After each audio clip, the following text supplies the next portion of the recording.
Leading Britain's conversation, The Nigel Farage Show. Mr.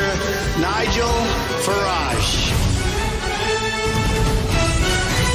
Thank you, Donald, and good evening, everybody. Well, I'm here in Strasbourg, where everybody is talking about what is going to happen in 2 weeks' time, because on the 18th and 19th of October, there is a summit. The leaders of all 28 countries will be there, with, of course, the big bosses, Mr. Tusk and Mr. Juncker and the European Commission, Mr. Verhofstadt from the European Parliament.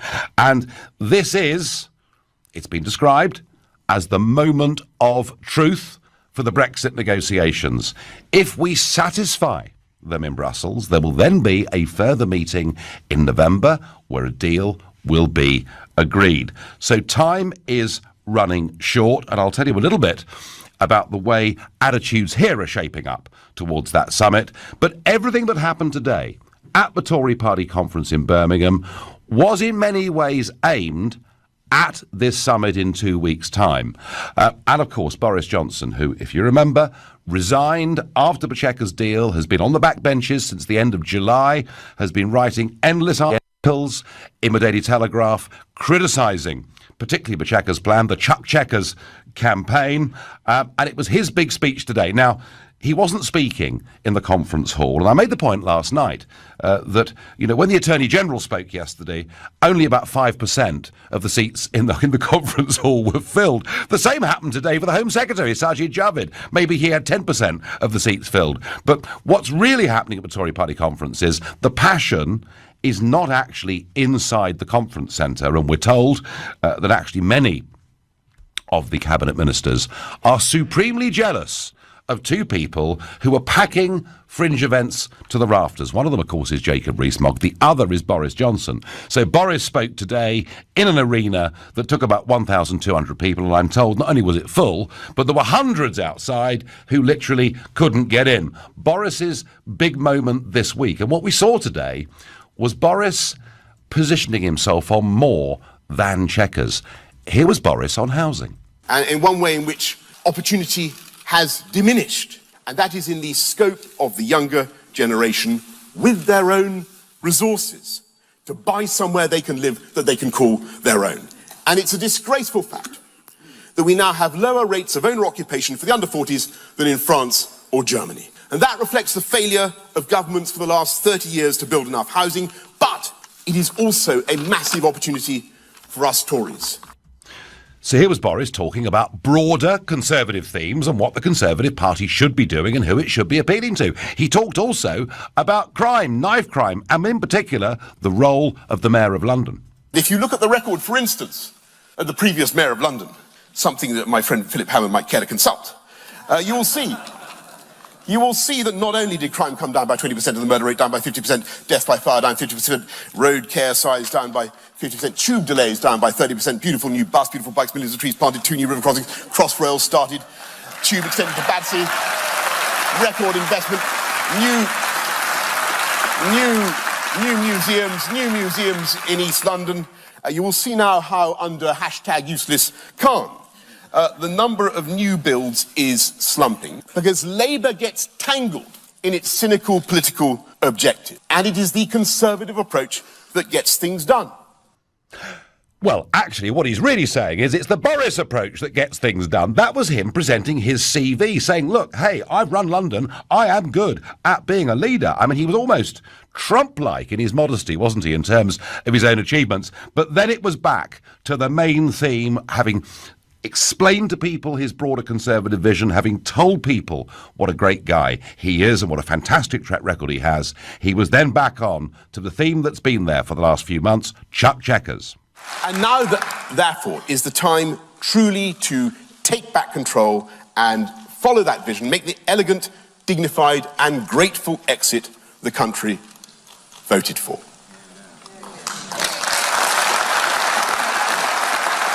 This is the moment. This is the moment to do that. And there is time. This is the moment to chuck Chequers.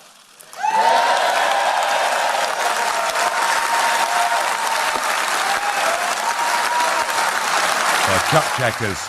Chuck Chequers is a very popular theme. He then went on to really denounce Mrs May's Chequers plan. And what the Chequers proposals show is that the United Kingdom, for all its power and might and network of influences around the world, for all its venerable parliamentary history, was unable, ultimately, to take back control. Do not believe that we can somehow get it wrong now, bodge it now, and fix it later. Get out properly. That is a total fantasy.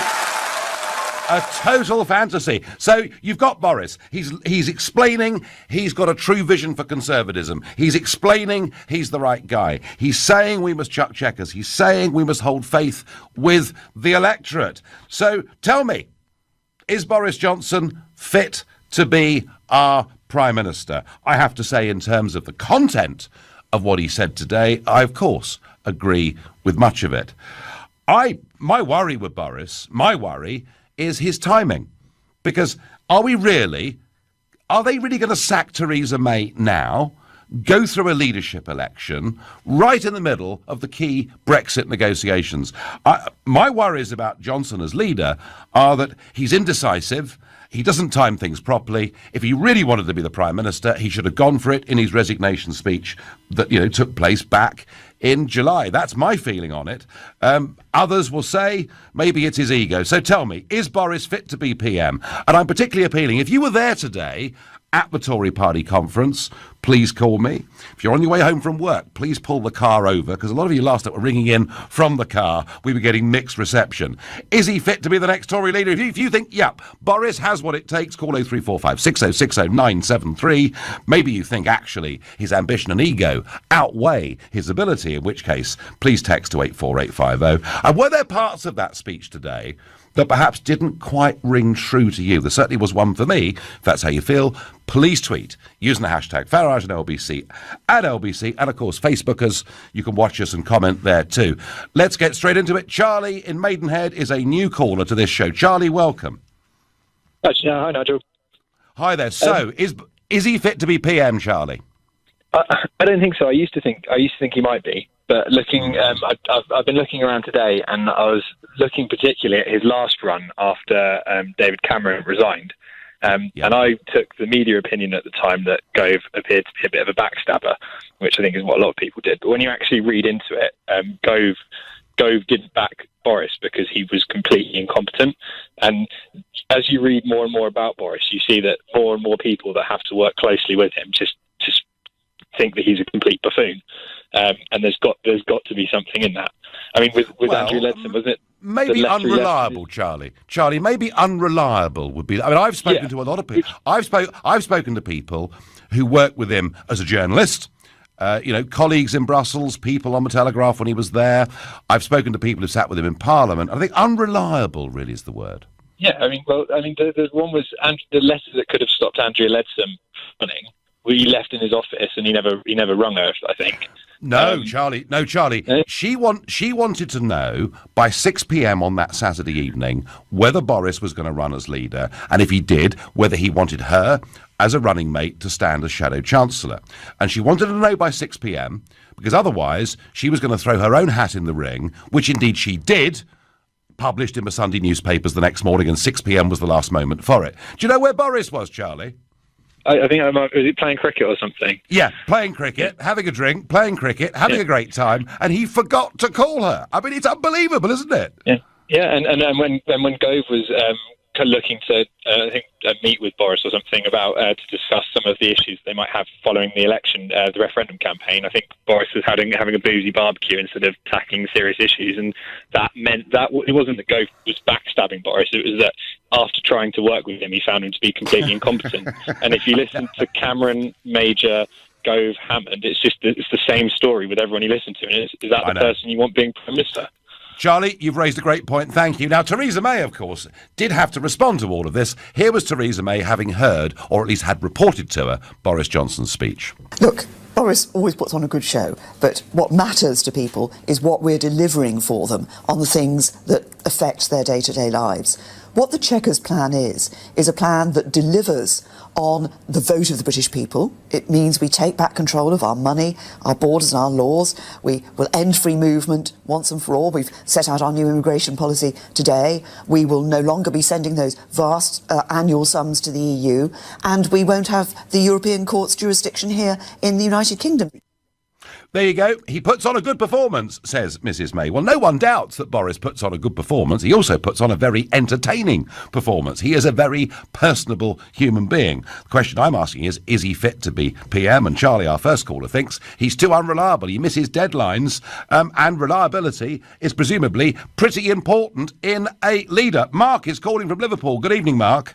Hi, Nigel. Pleasure, as ever, to speak to you. Yeah, we've spoken before. So tell me, is Boris the right man? Is he fit?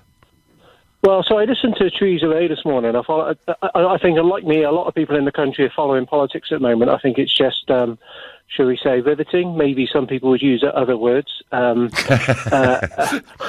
Exactly. But I think Theresa May this morning, it was just drivel. And I just hearing her again then, it was just drivel again. And I think a lot of people in the Conservative Party and a lot of MPs feel exactly the same way. And I listened to all of Boris Johnson's speech today on the radio. I listened to all of it, and I tell you what, no matter what you say about him, there was a lot of content there. There's a lot of thought there, and there was a lot of what do you say? Content. There was a lot of content there, and I've not heard that from anybody. I've heard it from Jacob Rees-Mogg, and absolutely, can he be Prime Minister? I'm not totally sure, but I think he can certainly be in the cabinet and definitely. Well, he's done that before, Mark. Cabinet. I mean, he's done that before, and he was in the cabinet until July. And I agree with you in one sense. I mean, I think, what he had to say about housing was very interesting. What he had to say about crime, his own record, all of that was extremely interesting. But Jacob Rees-Mogg for me. Well, let's see. I suspect, Mark. Whatever happens over the next few days at this conference, I suspect that Theresa May's going nowhere. I think Boris blew it back in July. He had the resignation speech. That was the moment. That was the moment to go for it. Now, I was told by somebody working with him in July they didn't think they had the numbers. But until you set a course and explain a policy, you don't have the numbers. But Mark, I agree with you. There was some very interesting content there. You're listening to the Nigel Farage Show exclusively on LBC. It is now 6:15. Boris Johnson today not just laying out his CV as potential Tory leader, but also desperately trying to get the Prime Minister to change her tack ahead of this crucial meeting taking place in Brussels, and it starts on the afternoon of the 18th of October. We're a fortnight away from, as Donald Tusk has said, the moment of truth in the Brexit negotiations come. So he's desperate to try and get her to change course in the next fortnight.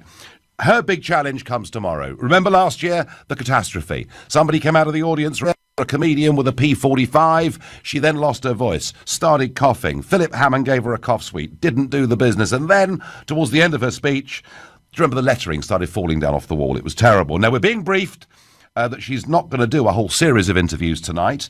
She was on with Nick Ferrari on LBC this morning. We've heard her this afternoon responding to Boris's comments. But she's not doing the usual round of interviews with all the broadcast media tonight that they're used to Tory leaders doing ahead of the big speech. We were warned as early as Sunday she might have a heavy cold coming on. So it seems like they're beginning to get the defence in first. And she has got some real convincing to do. The first meeting that took place this week at the Tory conference was on Sunday morning. It was a meeting of the branches and the grassroots activists. And a very interesting report.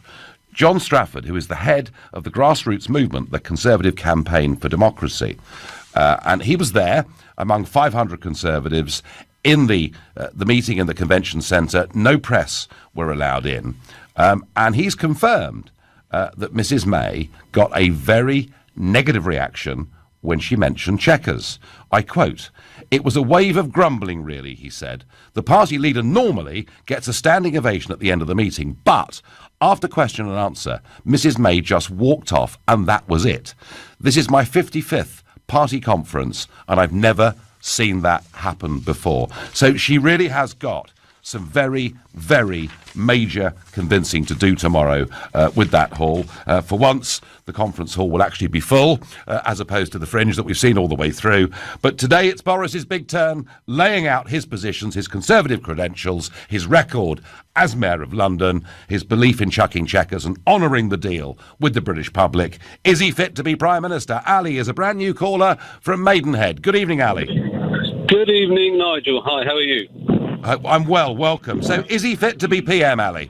Well, let's look at a snapshot of his life then. Michael Howard sacked him for dishonesty. The Telegraph sacked him for dishonesty. He didn't stand up in front of the bulldozers when the expansion of Heathrow came along. He cowardly ran off to Afghanistan or wherever it was. And his wife and children who trusted him the most, he cheated upon them. Boris Johnson loves Boris Johnson. He doesn't give two hoots about this country or the good people of this country. And I tell you what comes to mind. What he said about old President Erdogan from Ankara is what comes to mind when I'm thinking of Boris Johnson today. He is incompetent, indecisive, and he is somebody who loves himself too much. I tell you something. Are you really suggesting, Ali, are you really suggesting that today's speech was all about Boris and not about these issues mattering passionately to him? Well, look, he may be passionate about them, but the passion is not directed towards the love of the country, I'll tell you that. It's about passionate about becoming Prime Minister, about stabbing Theresa May in the back, and God, she's incompetent. Ali, let me ask you something. You know, you've laid out a list of charges against Boris, reasons he was sacked, etc. And yeah, you know, he's a guy that's made some mistakes in life. I think that is absolutely true. Would he be a better leader and more likely to firstly deliver a true Brexit and secondly to beat Jeremy Corbyn than Theresa May? It's like asking me, would I prefer Baldrick or Inspector Clouseau? Neither of them, to be honest with you. OK, Ali, you've made the case against Boris and you've done it very effectively. Thank you. Let's see if Alex in Newport is a Boris fan. Good evening, Alex. Hi, Nigel. Good to speak to you again. Good to speak to you. So, is he the right man? Of course he is. OK. Do you think He's got he is... backbone. OK. Do you think he's honest and straightforward in what he says? Yes, I do. Do you think today's speech was honest and straightforward? Yes, I do. The problem I have with Theresa May is she's not reading the signals. No, I think that's absolutely right. And I think very interesting when someone like John Strafford, as I read out a moment ago, 55th Tory conference and says actually the activists, weren't applauding her. She's not reading the mood. But I'm asking this question about Boris's integrity. I want, Alex, you to stay with me and listen to this. This is what Boris said. So he's laid out his views on housing, knife crime, Brexit. He's talked about the great future our country has. In the last couple of sentences of his speech today, he says this. For one last time, thank you all for coming along here today. And I hope you will join me in urging our friends in government to deliver what the people voted for. To back Theresa May in the best way possible by softly and quietly and sensibly supporting her original plan. So I'm going to ask you, Alex, do you honestly think that giving the speech that he gave, finishing up saying back Theresa May, actually rang true? He's probably been asked not to rock the boat at the conference. But if the future of our country is at stake, as an independent nation, Brexit, the greatest democratic exercise of our time, wouldn't it have been more honest? Wouldn't it have been better just not even to mention Theresa May at the end of that speech? I think in the end, I think he's been asked not to rock the boat. So I think as far as that speech went, that's as far as I think he felt he could go.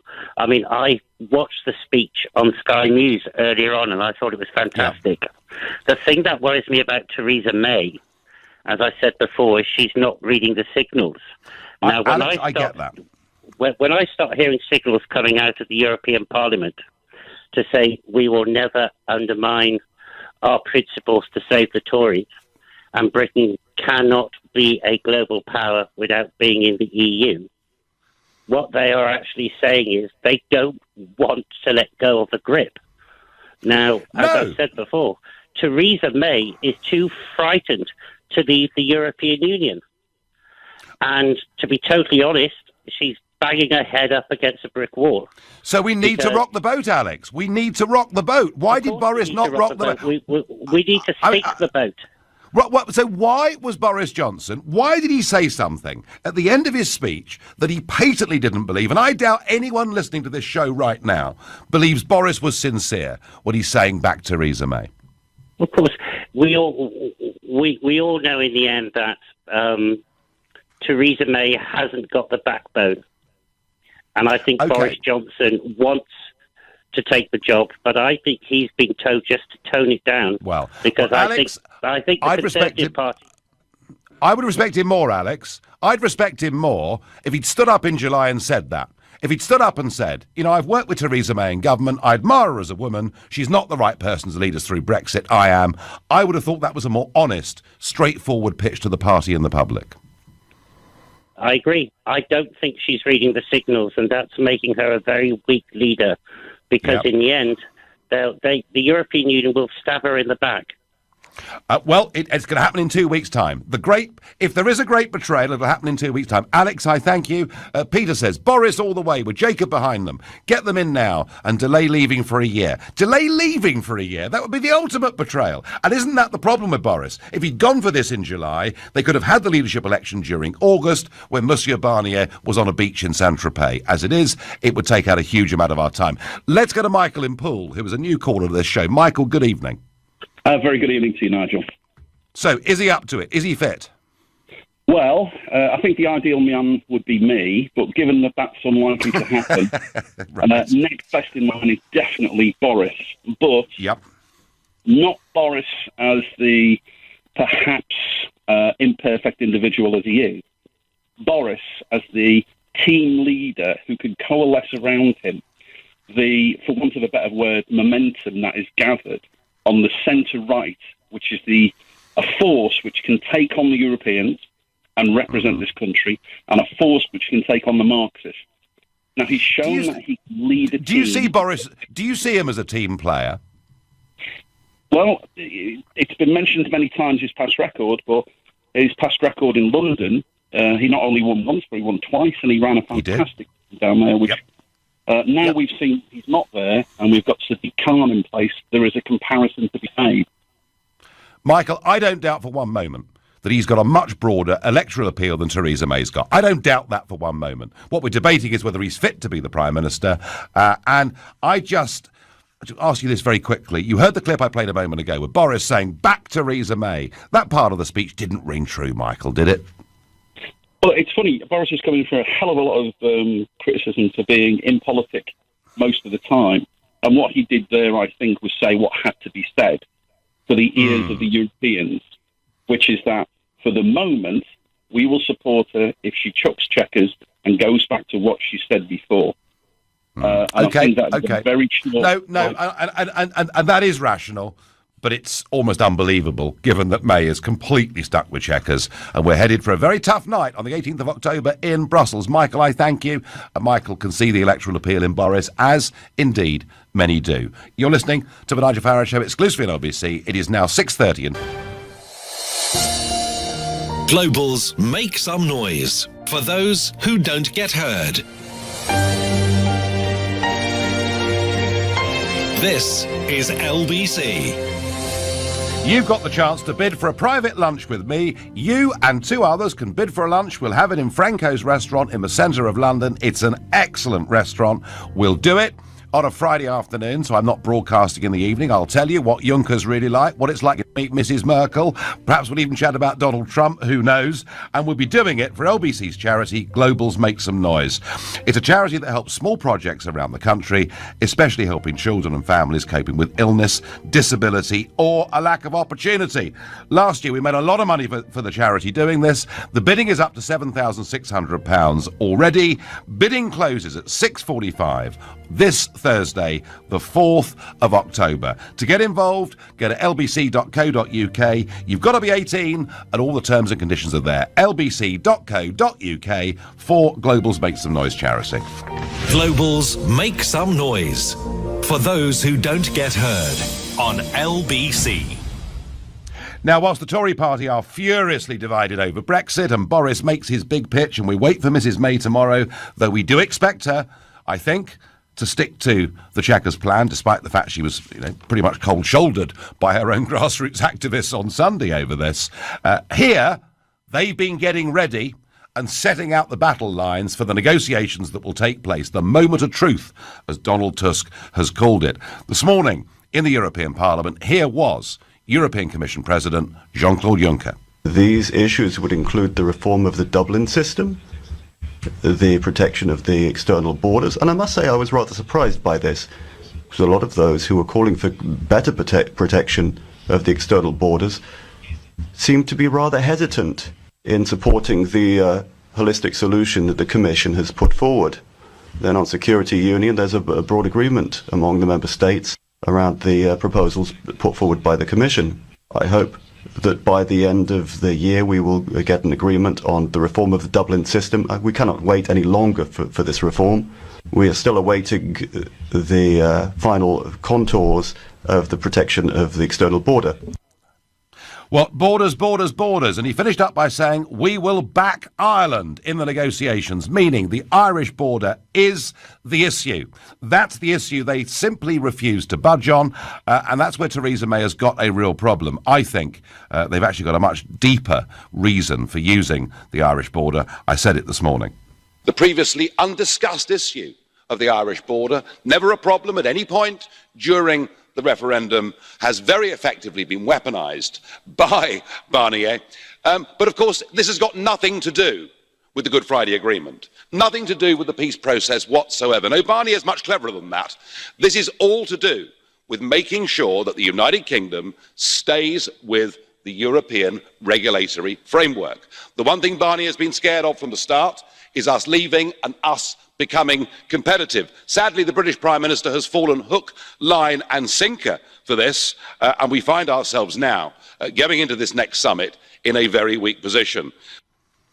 And that's what Chequers is all about. Chequers is all about accepting we can't satisfy them on the Irish border. Therefore, basically, the entire United Kingdom has to stay within the European Union laws, regulations and rules. So it is a major, major problem, and that is why Boris and others say that Chequers is a cheat. I find it difficult to disagree with them. Chris says by text, Boris was great today, ticks all the right boxes, but doesn't mention immigration, refuses to identify the elephant in the room. Boris doesn't like talking about immigration. Boris, in fact, at times has supported a big amnesty in London for illegal immigrants. Pauline says, without Boris, Italy will be out before us. Megan says, rather Boris than what's in at the moment. Quite a few people saying that. Phil says, I was losing faith in Tory politics, but listening to Boris has reinvigorated my belief in the UK. Well, that was the uplifting bit that Boris did. Clearly, Phil, it worked for you. Elton is a brand new caller to this show and lives in Rochester. Good evening. Hello, Nigel. How are you doing? Hi, welcome. I'm well. So, did he look and sound like a Prime Minister to you?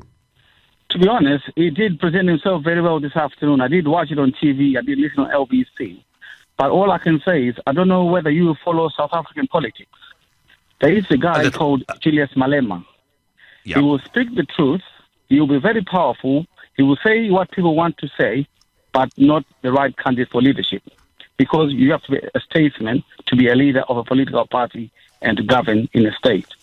Boris Johnson, as much as I like his stance on issues, is very honest and blunt, like Trump, but not leadership material. Today he outlined all his points, which is not the first time he said it. Since July, he's been saying the same things over and over and over. Yes, I mean, you're right, actually. Yeah. I mean, these points, of course, he's written and spoken about regularly. That's true. Elton, what is the one thing that says to you he's not right as a statesman? The thing is, he does not respect other people's opinions. He does not play a team game. He's a quitter. He was a foreign secretary. He was in the same government. If he was serious about all this, he should have stepped aside, spoke to Mrs. May whilst he was in government, same with David Davis, and said, look, hang on, Theresa, this is how we should go. Not go outside. You throw in the towel and then start bleeping from outside. Obviously, if you want to be a leader, support the lady whilst you're in government, and your points make known within your compatriots, people in the party. You don't have to come around and sound all this alarm to the whole world and it's meaningless because he's not a political party leader.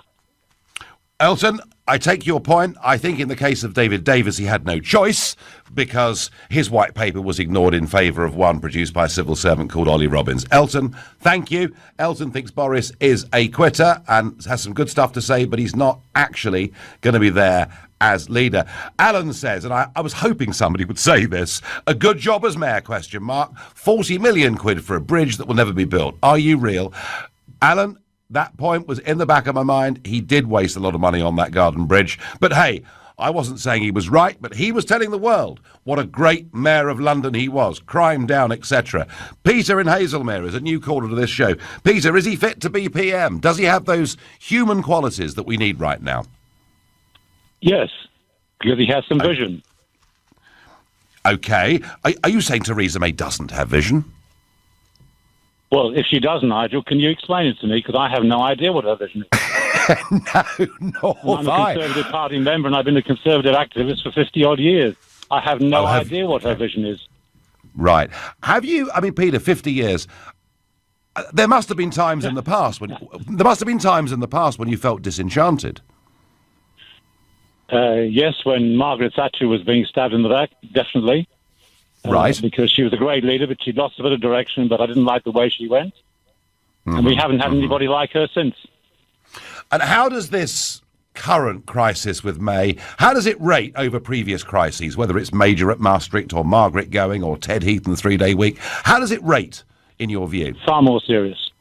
Far more serious. You see, interesting, because I've been told, and I was up there on Sunday, speaking at a Leave Means Leave meeting, and I had a lot of phone calls the last 48 hours from people there saying that the atmosphere at some of the meetings that, particularly that Jacob's been speaking at, and he's spoken at lots and lots and lots, I'm told, Peter, the atmosphere is pretty mutinous up there. Well, you know, for me, the leader of this country today, in the present circumstances, needs to have vision. He's not going to be right. She's not going to be right on every subject. But the one thing they do, if they're a leader with vision, is they appoint people who have better skills than them to run their departments. And they give them the chance to do it. Like David Davis should have been given the chance to do his job. Mrs. May has micromanaged everything since she became Prime Minister, and it's a disaster. Peter, I agree with those points 100%. I really do. Let me just ask you something. Let's just listen to Boris at the end of his speech when he says back Theresa May.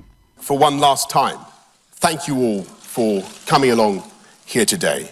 And I hope you will join me in urging our friends in government to deliver what the people voted for. To back Theresa May in the best way possible by softly and quietly and sensibly supporting her original plan. Peter, didn't that sound a bit bonkers, the way he shouted back Theresa May? No, not to me at all, because, in fact, her original plan was one of her red lines, and she's abandoned it. And she's already abandoning Chequers she's already talking about giving the EU more powers over us for the next 15 or 20 years in order to achieve a breakthrough. Yes, I thought we were waiting for them to come back to us. Quite. As if Chequers wasn't bad enough, I think and I feel she's on the verge of making an even bigger surrender. So why in those circumstances does Boris Johnson stand up there and say, back Theresa May? Surely better to be either say nothing or say she needs to go. Well, I guess there's a certain aspect of the gentleman about him, even though a lot of people may not think so. I just think at the end of the day, she should go. And Boris is the only person I can think of in the short term who has the vision and the delegation power to get it right. But Peter, if he'd called for her to go in July, she'd be gone by now. What's wrong with him? Why is he so hesitant? I'm not so sure about that. Well, in terms of the numbers. All right, Peter in Hazelmere, thank you very much indeed for your call. 50 years. Peter's been a member of the Tory party. He thinks Boris is the right man because he's got vision. And I have to say, at least he does have some idea of where we need to go with Brexit. And he expresses some optimism. And goodness gracious me, doesn't the country need that? You're listening to the Nigel Farage Show here on LBC. It's now 6:45. Well, it's a funny old Tory conference because cabinet ministers get up to speak in the hall and there's almost no one there. And yet at fringe meetings that Jacob Rees-Mogg speaks at, they're fighting to get in. And when Boris speaks in a room that takes 1,200, there are hundreds outside that simply can't get in. What was interesting, though, who was sitting in the front row? So Duncan Smith sitting in the front row. Yes, Jacob Rees-Mogg sitting in the front row. Absolutely. David Davis sitting in the front row, and a whole host of other Tory MPs, Priti Patel, many, many others sitting in the front row.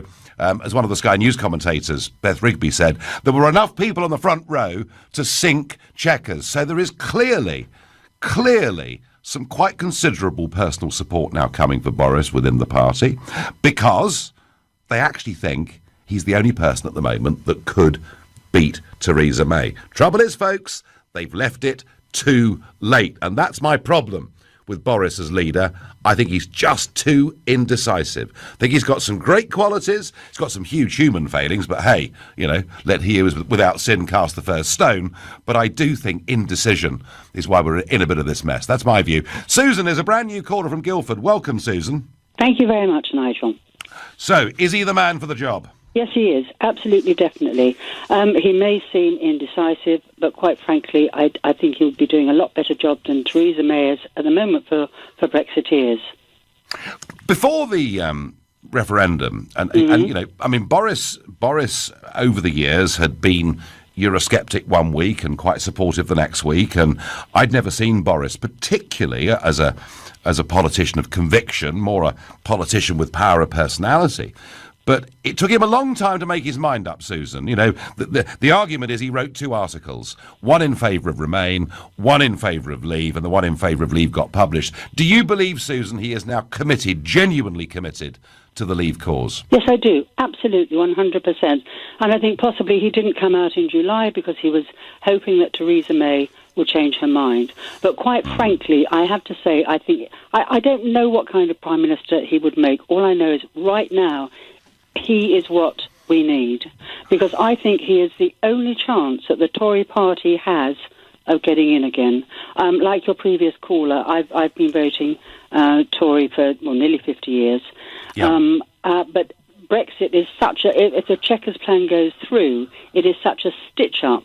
Not only would I never vote Tory again, I would never vote, because it would show that democracy is dead in this country. Yeah, Susan, I agree. I think that Boris... The people that really don't want Boris, obviously Europe don't want him, the left in this country don't want him, and the Remainers don't want him, because they're all scared of him, because they know the power that Boris packs. Yeah, and he's recognisable. In an age when politicians are so bland that I'm sure that even in Conservative voting Guildford, I know it's swung to Lib Dems in the past, but even in Guildford, if we paraded Susan down Guildford High Street, the Tory cabinet, I'll bet you most people wouldn't even know their names. I'm sure you're right. But Boris, everyone knows who he is, and OK, Susan, listen, that's a very powerful endorsement for Boris. And Susan, interestingly, saying that if Brexit goes wrong, she won't just not vote Conservative, she'll never vote again. And that's my biggest worry about Brexit not being delivered properly, is the damage it will do to the whole faith and trust in our democratic system in this country. Bill says, when Theresa May lost David Davis, she lost me as well. He's a top man, is Davis, and Boris is backed by him. Well, it looks that way, doesn't it? He did, although David did criticise Boris's plan to build a bridge from Scotland to Northern Ireland. But hey, Jill says, vote Boris in as PM. At least he would get us out of the EU with a better deal than Mrs May could. Could or would, I think, Jill. Let's go to Birmingham and speak to Nathan, another new caller to this show. Welcome, Nathan. Hi, Nigel. It's a pleasure to be on here. I was at Leave Means Leave on Sunday, and I got the message that we need to believe in Britain, and Boris believes in Britain. I don't think Theresa May has any sort of vision for the country, and Boris is the man to take us through Brexit. Do you know something, Nathan? I do think believing in Britain really does matter. The whole point of Brexit is we believe we're good enough to run our own country. We don't need our laws made somewhere else. And she almost looks apologetic, doesn't she, about Brexit, as if we're frightfully sorry. Excuses for our great nation. Yeah, and she doesn't look thrilled about it. Charles Moore in the Telegraph wrote she often looks like she's about to visit the dentist, which I thought was a very good description of sort of how she looks. So Nathan, you believe in Britain, do you? I do, yes, completely. I think as the 5th largest economy in the world, as one of the great international trading partners with America, India, China, we can thrive as big as we thrive, and if not bigger now. Oh, you're cheering me up, Nathan. You're making my evening. And do you believe in Boris, Nathan? I believe in Boris in the short term for Brexit, yes, as I feel he has a vision and the belief in Britain and the passion for leave, as I think we need a Brexiteer like yourself, but unfortunately the government is being stern to take us through Brexit and get a successful deal. If not, a no deal would be better than the EU deal. Well, Theresa May, no, and I agree with that, but Theresa May, others don't, obviously, Theresa May yesterday said, for the first time, she said, I believe in Brexit. Did you believe her? No, I think she's saying it in front of the cameras for conference. God, you're for somebody who sounds very young, you're so... I am very, yes. How old are you, Nathan? 17. 17? Yes. Wow, 17. I guess, well... I didn't vote in the referendum, but I believe in Britain and believe to enter a future in which I can help make Britain a better country. Well, it's good to hear young people getting involved in politics, whatever side they're on. It's really important. Nathan, great call. Thank you very much indeed. Chelsea says, May talks a great fight, but never backs it up. That's absolutely true. Let's give Boris a chance. Well, there's quite a few of you now coming in supporting Boris. We're going to Chequers. No, not actually. We're going to Butler's Cross, which is very near Chequers, to speak to Penny, who's a new caller to this show. Welcome, Penny. Oh, hello, Nigel. Lovely to speak to you. Lovely to speak to you. I literally can see Chequers almost from where I live. I used to have a positive, Penny, I used to have a positive association with Chequers. I'm not sure I do anymore. No, nor do we. But I totally agreed with your second last speaker, Susan, when she was talking about the Conservative Party, that it's full of colourless, grey people. There's nobody that anybody inspires to, and the only person that can do that is Boris Johnson. But I do feel that there are some very dark forces working in the Conservative Party that will do anything at all to stop him getting there. And I just think it's very worrying, because if you watched The Darkest Hour, the film with starring Winston Churchill, and you know he was up against a similar sort of thing. But I just, I don't trust people like Michael Gove, actually, to be honest. Because I think if it came to it, Penny, if it came to it, and Theresa May succeeded in getting a parliamentary majority through for Chequers or something worse, which is what I now genuinely think is going to happen, would it then be time for a new party in British politics? Would you just stay at home and never vote again? How would you respond to, Brexit really being sold out? Oh, definitely. I stopped voting Conservative when they did the dirty on Margaret Thatcher, and I voted for the first party was James Goldsmith's referendum party, and then I voted UKIP all the time. Oh, you're a proper rebel, Penny, aren't you? You're a proper rebel. But I did vote in the last election. In fact, my children, who've never voted before, voted Conservative with me, in the hope that Theresa May, we thought she would be the only person that would deliver Brexit, and she's completely betrayed us, and I will never, ever vote again, and my children will never vote again. I think you'll probably find a lot of people up north will never vote again. I know. Penny, that's why we've got to deliver Brexit. Thank you for your call. That's why I wish Johnson had done this back in July and forced a leadership contest. It's all a bit late now, Boris. Or is it? Who's to say? You've been listening to The Nigel Farage Show here on LBC. I'll be back tomorrow night at 6. At 10 tonight, it's Tom Swarbrick, but live from the Conservative Party conference in Birmingham, it's Ian Dale. What a build-up, Nigel. Thank you very much indeed.